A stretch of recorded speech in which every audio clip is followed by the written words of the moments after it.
Hello viewers, আসসালামু আলাইকুম। Welcome back to my channel কুরিশ ঘর।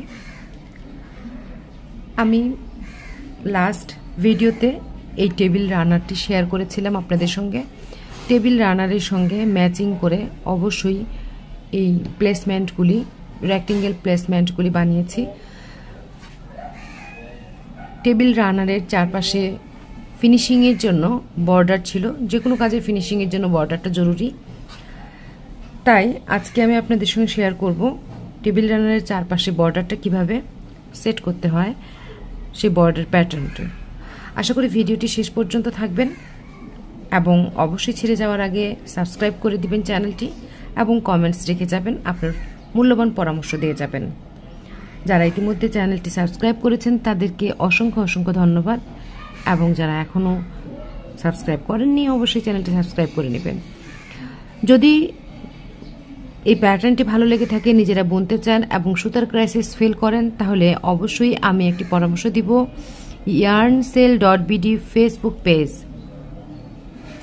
সকল ধরনের ক্রোশেট এবং নিটিংয়ের ম্যাটেরিয়ালসগুলি আপনারা পেয়ে যাবেন এই পেজটিতে। আমার আজকে ব্যবহৃত সকল ম্যাটেরিয়ালস, সুতা, হুক সবকিছু yarnSale.bd থেকে নেয়া। এই বর্ডার প্যাটার্নটি করার জন্য আমি অবশ্যই এখানে 2 mm সাইজের হুক ব্যবহার করছি। তাহলে শুরু করছি আমাদের আজকের প্যাটার্ন, বর্ডার প্যাটার্ন, যেটা টেবিল রানারের পাশে দিতে হয়। তো আমাদের চারপাশে একই রকম এই ধরনের ঘর ঘর করা আছে। তো আমরা যে কোনো একটা কর্নার সাইড থেকে আজকের এই কাজটি শুরু করব। প্রথমেই এখানে জয়েন করতে হবে। এতটুকু সুতা রেখে জয়েন করতে পারবেন। দুইটা বা একটা নট দিলেই হবে।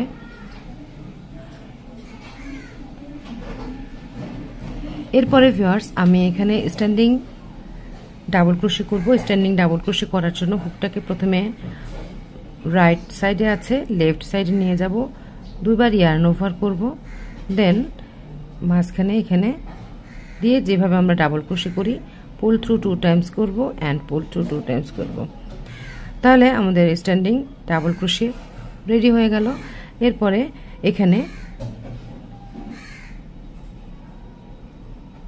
1 2 3 4 চেন করব। দেন যে প্রথম চেনটা আছে তার ভিতর দিয়ে এভাবে করে একটা পিকট করব, স্লিপ স্টিচ দিয়ে দিলাম। লাস্ট চেনের ভিতর দিয়ে হুকটাকে নিয়ে প্রথম চেনের ভিতর দিয়ে বের করে নিয়ে আসলাম স্লিপ স্টিচের মাধ্যমে। দেন 1 2 3 চেন করলাম। 3 চেন করার পর আবার 1 2 3 4 নাম্বার চেন করলাম। এবার হুকে আছে একটা লুপ, 4 নাম্বার যে লুপটা আছে সেই 4 নাম্বার লুপের ভিতর দিয়ে হুকটাকে প্রবেশ করিয়ে ইয়ার্নটাকে এভাবে করে নিয়ে জাস্ট হুকের মধ্যে যে লুপটা আছে তার ভিতর দিয়ে এভাবে বের করে নিয়ে আসবো স্লিপ স্টিচ। এটাকে বলা হয় পিকট স্টিচ। এরপরে সেম স্পেসেই, কর্নারের যে সেম স্পেসেই আমি ডাবল ক্রোশে করছি। So for that yarn over, insert the hook, pull up A loop, pool through 2 loops, pool through 2 loops. এখানে আমরা 3টা ডাবল ক্রোশে করব সেম ভাবে।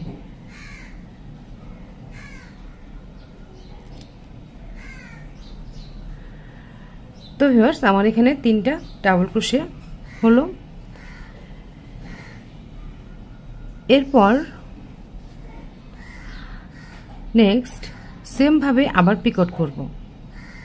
প্রথমে 4টা চেন করব, 1 2 3 and 4 দিয়ে প্রথম লুপের ভিতর দিয়ে এভাবে করে নেলটাকে নিয়ে এসে slip stitch, chain 3,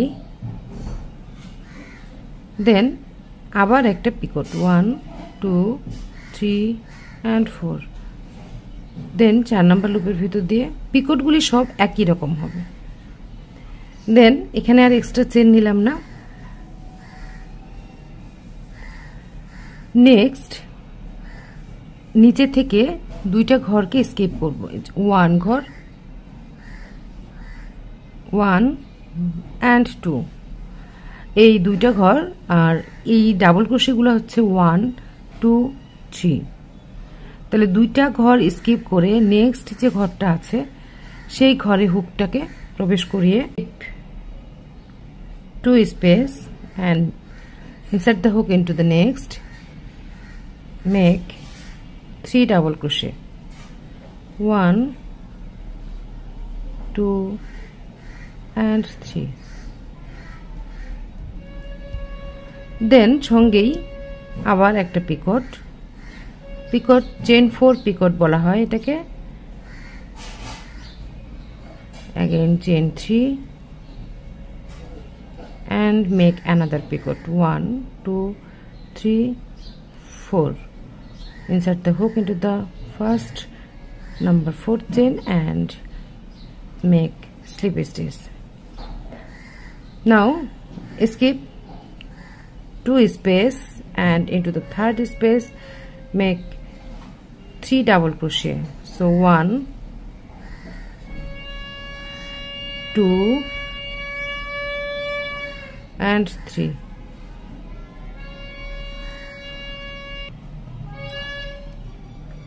so viewers, just follow this pattern।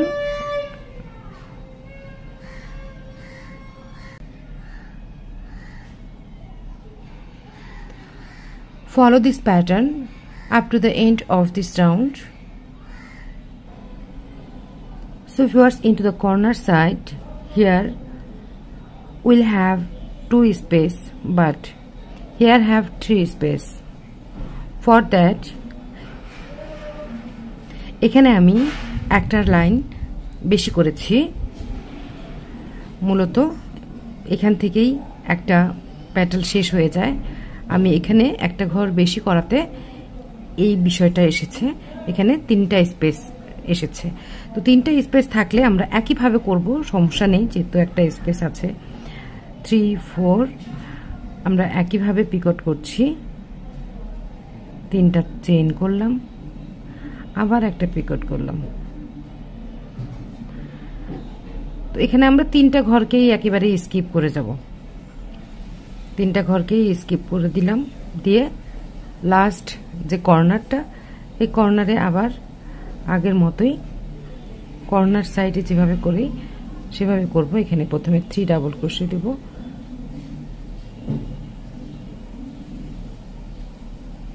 3 double crochet দিলাম, এই কর্নারটাকে এখানে এটাকে ল্যাপস করলাম এভাবে।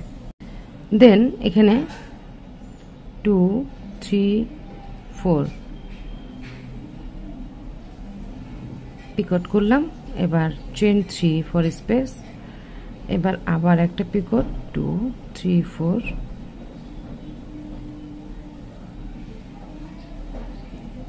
এখানে টাইট করা যাবে না, জাস্ট আলতো করে দিয়ে দিতে হবে পিকটটা।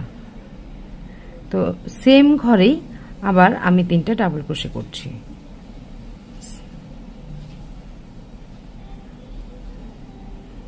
মানে একই ঘরে 3 double crochet, Picot, chain 3 Picot, 3 double crochet.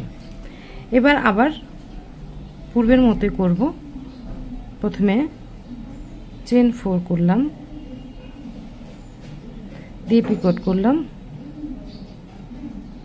এবার chain 3 4 space and then another picot, 2 3 4,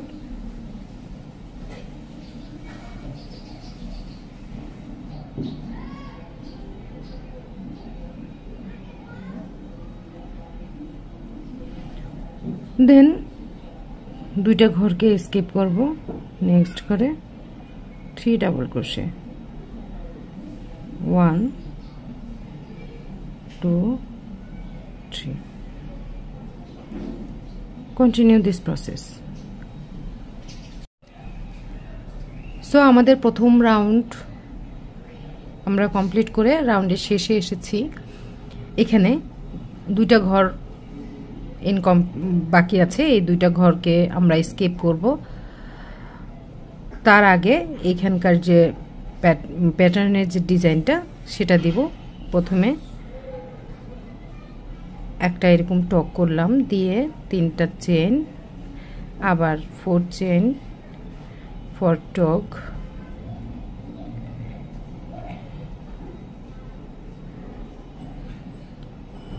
ওকে। দেন এখানে কিন্তু একটা ডাবল ক্রোশে করা ছিল, স্ট্যান্ডিং ডাবল ক্রোশে, সো এখানে আরও 2টা ডাবল ক্রোশে আমাদের করতে হবে। যেহেতু কর্নারে 3 ডাবল ক্রোশে, তারপরে ডিজাইনটা, তারপরে আবার 3 ডাবল ক্রোশে। সো একটা লম্বা দেখতে পাচ্ছেন যে এই যে লম্বা একটা সুতা, এই সুতাটা কিন্তু স্টিচের মধ্যে পড়বে না। স্টিচের মধ্যে যেটা পড়বে সেটা হবে যে এই যে সুতা, এই যে দেখতে পাচ্ছেন, এই যে আমি এখানে ঢুকালাম, এইটা হলো স্টিচের সুতা। সো এটাকে প্রথমে এভাবে আলগা করে নেবেন, দিয়ে এপাশ থেকে এভাবে 2টা লুপের ভিতর দিয়ে নিয়ে একটা স্লিপ স্টিচ দেব।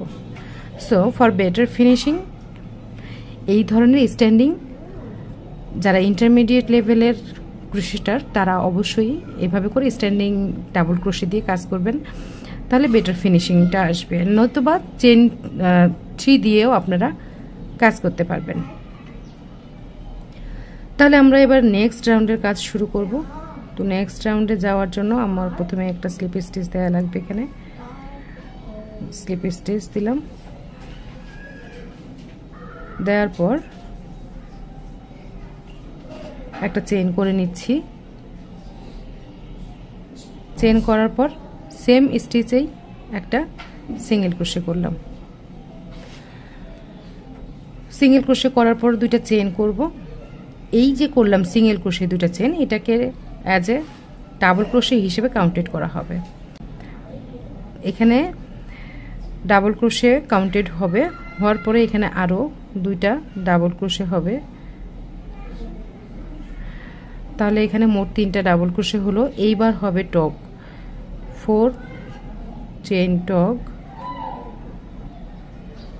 সঙ্গে আরও একটা 4 চেইন টক করব।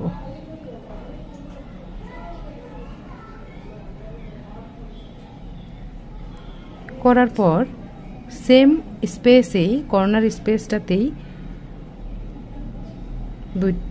3টা ডাবল ক্রোশে হবে। সো ডাবল ক্রোশে কিভাবে হবে সেটা আর আমি দেখাচ্ছি না, কারণ আপনারা সকলেই জানেন কিভাবে ডাবল ক্রোশে করতে হবে। প্রথমে ইয়ার্নটাকে ওভার করে নিলাম হুকের উপর দিয়ে, দিয়ে হুকটাকে প্রবেশ করলাম, একটা লুপ নিলাম, 2টা লুপের ভিতর দিয়ে প্রথমে বের করলাম, তারপর 2টা লুপের ভিতর দিয়ে। দেন এখানে আমার কিন্তু ডিজাইনটা এই ধরনের আসলো। এবার সেমভাবেই আবার এটা করার পরে এখানে আমরা 4 চেইন টক করব উপরে। তাহলে এখানে চেইন 2,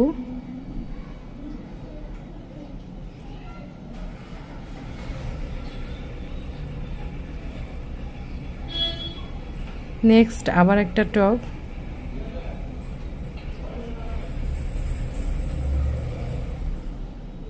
দেন এখানে যে চেইন 3 স্পেস আমরা দিয়েছিলাম সেই চেইন 3 স্পেসে 1 ডিসি, 2 ডিসি অ্যান্ড 3 ডিসি, এই যে এইভাবে।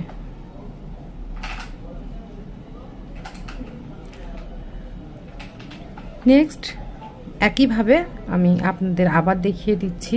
প্রথমে 4 chain talk, chain 2, then again 4 chain talk, then skip this space, talk, double crochet, talk, and here is the 3 chain space. So এখানে আমরা আবার 3টা ডাবল ক্রোশে করব, 1 2 3। আবার এরকম টক করব, 2টা চেন টক, দেন এই জায়গাটা তো বাকি রেখে স্কিপ করে আমরা এখানে চেন 3 যে স্পেসটা আছে সেই চেন 3 স্পেসে আবার এইভাবে করে ডাবল ক্রোশে করব। সো সো আমাদের এই যে দুইটা রাউন্ড কিন্তু আমাদের এইভাবে করে কমপ্লিট হচ্ছে। দুইটা রাউন্ড যে এরকম দুইটা রাউন্ড হচ্ছে। কর্নার স্পেসে যখন যাব, কর্নার স্পেস 3 ডাবল ক্রোশে, তারপরে সঙ্গে দুইটা টগ, তারপরে 3 ডাবল ক্রোশে, এভাবে করে কন্টিনিউ করব। যখন এই কর্নারে আসব তখন সেমভাবেই 3 ডাবল ক্রোশে, দুইটা টগ, এখানে যেমন চেন 3 গ্যাপ আছে, এই চেন 3 গ্যাপটাতে 3টা ডাবল ক্রোশে দিয়ে দুইটা টগ, তারপরে 3টা ডাবল ক্রোশে হবে এটার মতো। এই যে এখানে যেরকম আমি টগ করেছি ঠিক সেই রকম করেই এই চেন 3 যে স্পেসটা আছে কর্নারে, সেখানে 3 ডাবল ক্রোশে, তারপরে দুইটা টগ, 3 ডাবল ক্রোশে দিয়ে আবার কন্টিনিউ করব আগের মতো করে। তো এইভাবে করে দ্বিতীয় নম্বর রাউন্ডটাকে কমপ্লিট করছি আগের রাউন্ডের মতোই। দেন এখানে যে 3 নাম্বার স্টিচটা আছে সেই 3 নাম্বার স্টিচের মধ্যে চেন স্টিচ, সেই 3 নাম্বার চেন স্টিচের মধ্যে স্লিপ স্টিচ দেব। তো শেষে এভাবে করে কমপ্লিট করে রাউন্ডের শেষে আসছি কিভাবে শেষ করতে হয়।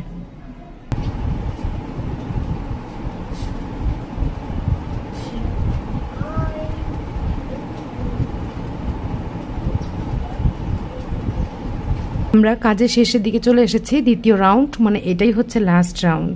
সো লাস্ট রাউন্ডে ঠিক এইভাবে করেই কমপ্লিট করার পর এখানে কোনো চেন হবে না, সরাসরি আমরা এখানে যে 3 নাম্বার চেনটা আছে সেখানে স্লিপ স্টিচ দিয়ে দেব।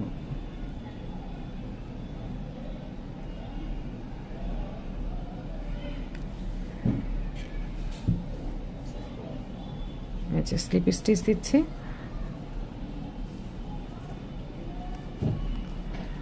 স্লিপ স্টিচ দেওয়ার পর এখানে চেন 1 ফর সিকিউরড। এবার এটা কেটে ফেলব, একটু সুতাটাকে বাড়তি রেখে কাটবো,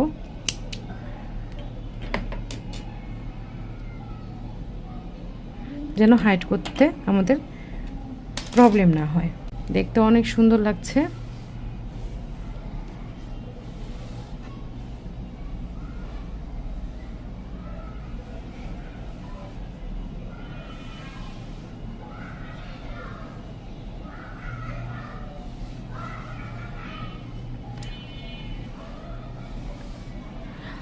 সো ভিউয়ার্স, যখন কোনো প্রজেক্টের মধ্যে এরকম বর্ডার সেট করা হয় তখন সে কাজটি হয়ে ওঠে আরও বেশি সুন্দর, আরও বেশি ইউনিক। আশা করি আমার আজকের এই বর্ডার সেশন টিউটোরিয়ালটি আপনাদের অনেক অনেক ভালো লেগেছে এবং আপনাদের যে কোনো কাজের বর্ডার যুক্ত করতে হলে অবশ্যই কুরিশ করে সার্চ দেবেন, পেয়ে যাবেন এরকম নতুন নতুন অনেক ধরনের আপডেট বর্ডার। ভিডিওটি শেষ পর্যন্ত থাকার জন্য আপনাদের অনেক অনেক ধন্যবাদ। যারা এখনও চ্যানেলটি সাবস্ক্রাইব করেননি অবশ্যই চ্যানেলটি সাবস্ক্রাইব করে দিবেন এবং আপনারা অবশ্যই পাশে থাকা বেল বাটনটি অন করে দিবেন। নতুন নতুন এইরকম সুন্দর সুন্দর আপডেট নোটিফিকেশনগুলি আপনারা অটোমেটিক পেয়ে যাবেন। সো দেখা হবে নেক্সট ভিডিওতে। আল্লাহ হাফিজ, আসসালামু আলাইকুম।